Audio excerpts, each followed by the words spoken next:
Okay guys, welcome back to our channel. In our today's tutorial, I'm going to show you how to save your contacts on Google for easy and ever access. Okay, so let's save a new number now.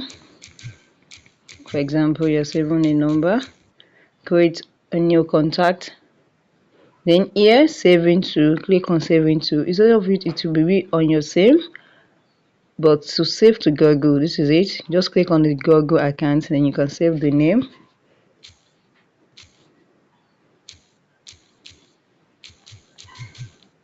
You have a last name or anything, you can see, just create on save, and you have saved your contact on your Google account.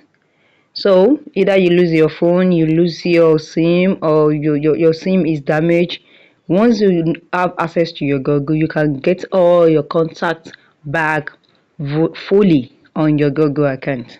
So if you found this video helpful, click the like button, share and comment.